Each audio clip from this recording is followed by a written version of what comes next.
j'aimerais partager avec vous un texte qui se trouve dans 2 Chroniques, chapitre 25, versets 1 à 15. Et le titre de mon message ce matin, c'est « Obéir à Dieu, oui, mais avec un cœur dévoué ». Obéir à Dieu, oui, mais avec un cœur dévoué. J'avais eu l'occasion de partager ce texte lors d'une matinée de jeûne à midi le lundi, et j'aimerais vous le lire et vous le partager également.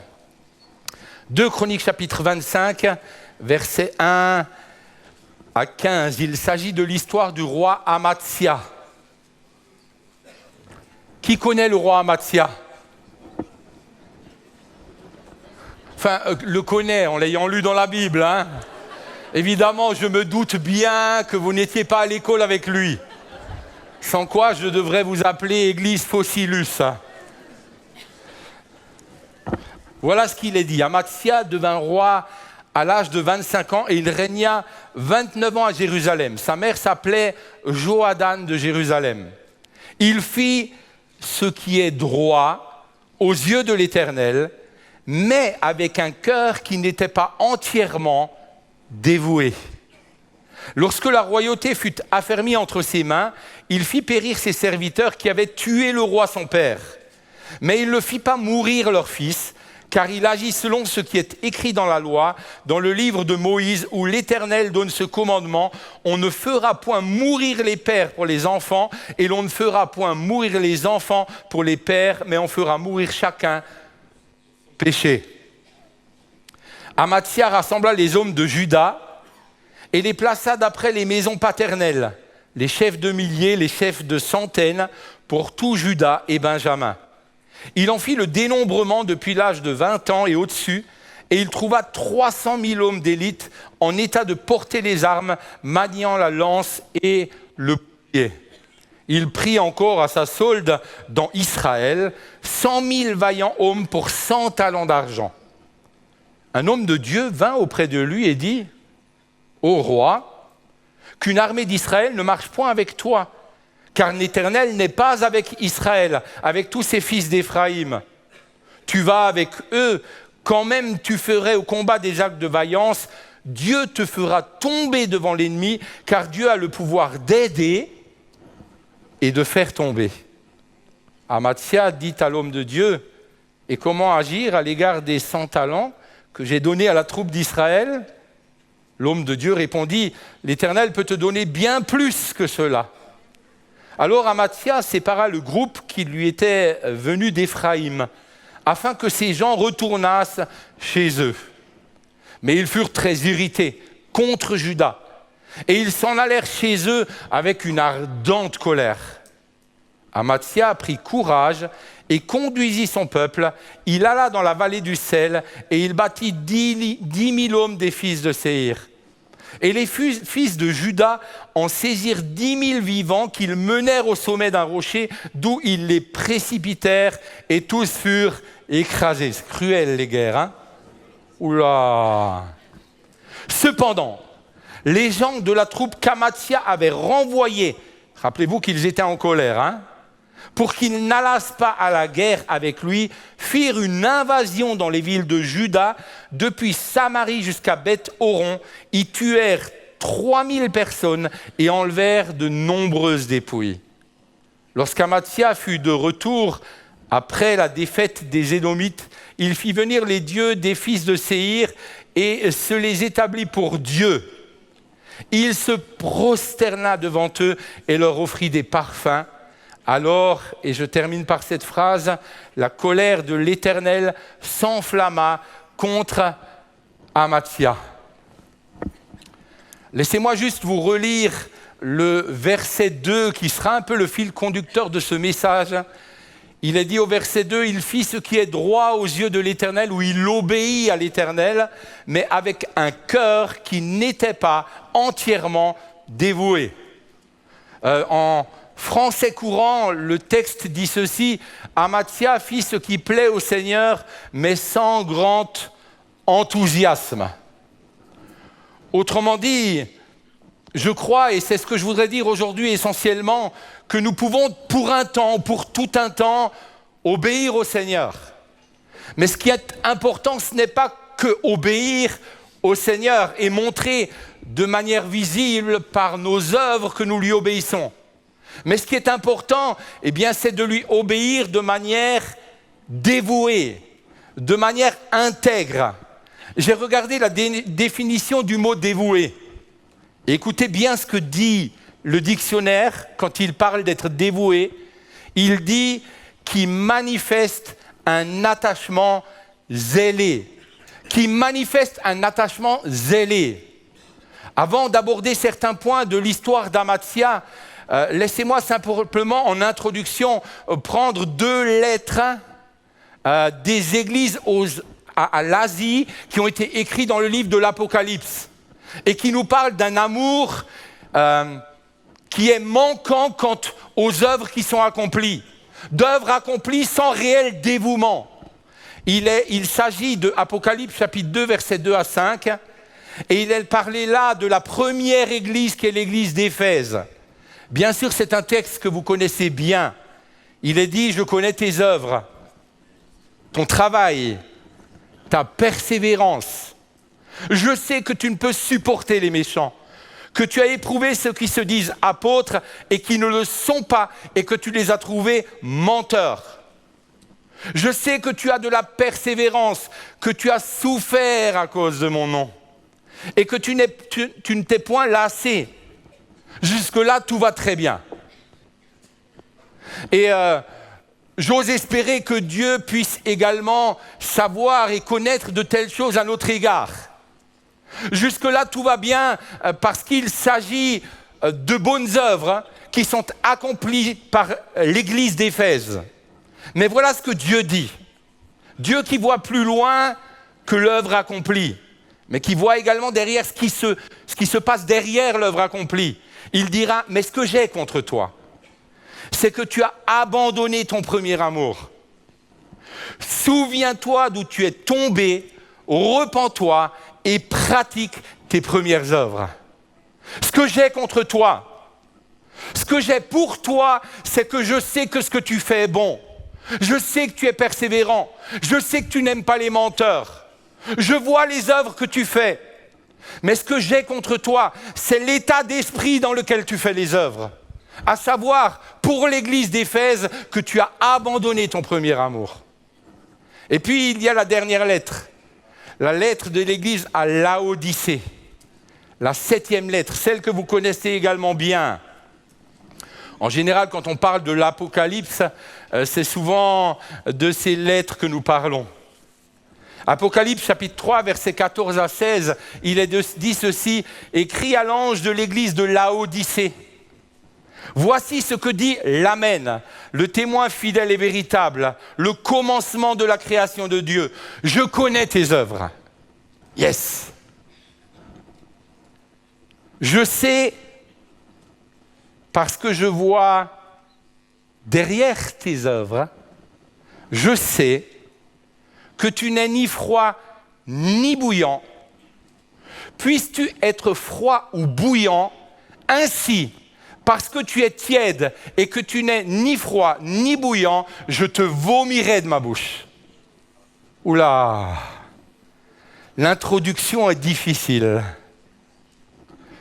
Voyez-vous, lorsque j'étais assis mardi soir vers le fond de l'église, est tombée sur moi une grippe. Et je l'ai senti venir. Je ne voulais pas l'attraper, parce que je me refuse en général d'attraper les grippes qui passent.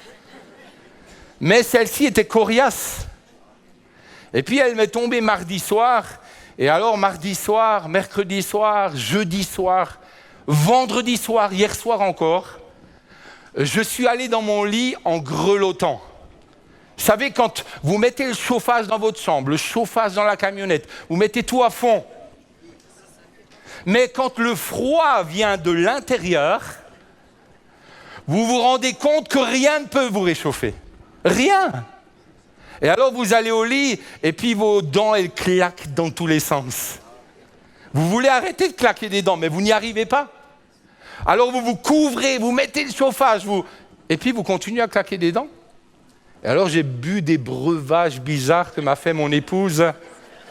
avec du thé parfum ceci et de la tisane parfum cela, que je ne bois jamais hormis quand je suis malade. Et alors j'ai bu un de ces breuvages pour essayer de me réchauffer de l'intérieur.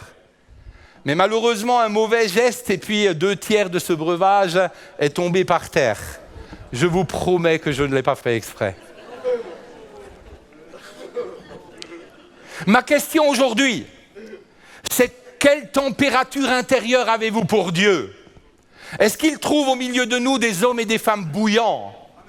D'ailleurs, touchez celui qui est à côté de vous et regardez quelle température il a, juste pour boire un petit peu. Est-ce que vous le trouvez bouillant, ça va ? Ouais, parce que, en général, quand on bout de l'intérieur, ça devrait se ressentir à l'extérieur, oui ou non ? Faites l'expérience. Vous faites bouillir de l'eau dans une casserole et je ne pense pas que vous vous amuseriez pour voir si l'eau est en train de bouillir à poser les mains sur la casserole, ou bien ? Parce que quand l'eau qui est à l'intérieur bout, déjà quand vous vous approchez à moins de 10 cm, ça commence à être chaud. Et je pense que nous devrions, quand nous nous approchons de chrétiens bouillants, nous devrions sentir que ça devient chaud. Je vous avais déjà montré à l'occasion une leçon d'objet, mais comme c'est mon introduction, j'aimerais vous la remontrer une seconde fois. Ces 3 objets qui représentent le chrétien froid, le chrétien tiède et le chrétien bouillant. Pour moi, le chrétien froid, c'est le chrétien... Voilà, je fais de la pédagogie, je répète un peu. C'est le chrétien passoire. D'accord ? Oui, dit Jérémie. C'est le chrétien qui rentre à l'église et puis il entend la parole de Dieu. Il entend le message annoncé avec force par le prédicateur. Et puis il est assis sur son siège, même le message commence à le faire bouger. Mais c'est malheureusement le chrétien qui reçoit le message. Et qu'est-ce qui se passe quand vous mettez l'eau du message dans une bouilloire ? Enfin, dans une passoire, pardon. La bouilloire, ça viendra après. Elle passe parce qu'il y a des trous. C'est comme une citerne crevassée. Alors le chrétien froid, il reçoit le message, puisqu'il s'agit, l'église de Laodicée, d'un lieu où se trouvaient des gens censés être des chrétiens. Et voilà que le chrétien sort de l'église et puis il rencontre un autre chrétien froid à l'extérieur. Vous savez, les personnes qui viennent à l'église, mais qui passent leur temps pendant que le prédicateur s'évertue à annoncer le message, de boire un café. Alors comme les machines à café sont éteintes, ils emmènent leur thermos. Et puis le chrétien froid rencontre l'autre chrétien froid à l'extérieur. Et il lui dit « Waouh, c'était trop bien aujourd'hui !» Le message était bien tellement bon à entendre. Et l'autre de lui dire « Mais trop bien, est-ce que tu peux me le partager ?» Ah ? Non, je sais juste que c'était bien, mais j'avoue, je ne sais plus trop ce que disait le message. Ce sont ceux qui écoutent la parole de Dieu, mais la parole de Dieu, pour différentes raisons que je ne dirai pas ce matin, elle passe par les trous et elle s'évacue avant même que vous n'ayez le temps de sortir de l'église. Ceux qui l'écoutent, mais qui ne la mettent pas forcément en pratique, qui l'oublient, qui ne prennent pas soin à obéir à ce que Dieu dit avec un cœur ardent. Et puis, il y a le chrétien tiède. C'est le chrétien thermos. Voilà la thermos. C'est celui qui reçoit la parole de Dieu. Elle est bouillante lorsqu'il la reçoit, mais il l'enferme à l'intérieur de lui. Il la reçoit, mais il la garde pour lui. Vous avez entendu au travers des annonces que différents événements sont organisés non pas pour faire du bien à l'Église, mais sont organisés pour que, et Thibault le disait tout à l'heure, vous ne pouvez pas venir au spectacle sans emmener quelqu'un de nouveau. Moi j'ai dit c'est bien, je vais prendre un bus, je vais chercher des familles dans les quartiers, je vais les emmener. Mais vous ne pouvez pas être des chrétiens gardant la bonne nouvelle à l'intérieur de vous, enfermés, de telle manière que parce qu'elle n'est pas propagée, elle ne produit pas une œuvre dans l'écart. Et que se passe-t-il? Eh bien, cette parole destinée à vous rendre bouillant pour accomplir des bonnes œuvres, elle tiédit parce que vous ne la partagez pas. Et vous devenez tiède, malheureusement. Et puis, bien sûr, il y a le chrétien bouillant. Je ne vais pas rentrer dans les détails, mais c'est le chrétien bouilloire, posé sur son socle. Le socle de la bouilloire qui est branché à ce qui va vous permettre de recevoir de l'électricité, c'est le Saint-Esprit. Et ce qui remplit la bouilloire, c'est la parole de Dieu. Et le Saint-Esprit et la parole travaillent ensemble pour faire bouillir cette parole qui est à l'intérieur de vous et que vous allez pouvoir déverser à l'extérieur. Ça, ce sont les 3 sortes de chrétiens qui ont été présentés dans le livre de l'Apocalypse, dans la lettre de Laodicée. Mais écoutez bien le remède. Si tu es froid ou tiède, écoutez bien. Apocalypse chapitre 3, versets 19 à 20. Moi, je reprends et je châtie. Ça, on n'aime pas trop entendre ce mot, hein. Je reprends et je châtie tout ce que j'aime. Aie donc du zèle et repens-toi. Quand je lisais ce texte hier matin, alors que je le partageais aux équipes de Quartier Libre, j'ai trouvé bizarre cette phrase « Aie donc du zèle et repens-toi ». Vous savez pourquoi? Parce que si j'avais, moi, dû écrire ce petit morceau de la parole de Dieu, j'aurais plutôt mis « repens-toi et aie donc du zèle ». J'aurais plutôt mis « demande d'abord pardon » et quand tu as demandé pardon, aie du zèle et sers le Seigneur avec zèle. Mais écoutez bien la définition du mot zèle. Zèle égale ardeur au service d'une personne zélée, inspirée par la foi et le dévouement. Tiens, on retrouve le mot dévouement. On retrouve ce mot-là. Autrement dit, le zèle pour servir Dieu trouve son origine dans notre zèle pour être attaché à Dieu. Si nous voulons être zélés pour servir Dieu, il nous faut premièrement être zélés pour être attachés à Dieu. Et c'est ça, être dévoué. Être dévoué, c'est un zèle qui nous permet d'être attachés à Dieu. Et c'est pour cela que dans ce texte, il est premièrement marqué « Soyez zélés et repentez-vous ». Pourquoi? Parce que Dieu nous demande là, non pas d'abord d'être zélés pour faire des œuvres, hein, mais il nous demande premièrement d'être zélés pour rester attachés à lui.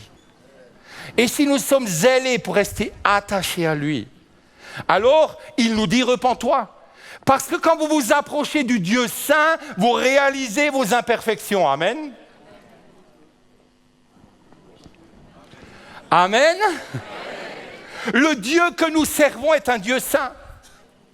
Et j'aimerais vous peut-être dire cette phrase sous cette forme-là.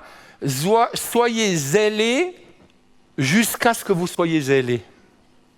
Je peux le dire sous cette forme-là? Vous devez être zélés jusqu'à ce que vous soyez zélés. Autrement dit, votre zèle prend de la force dans votre dévouement, dans votre capacité à vous approcher de Dieu.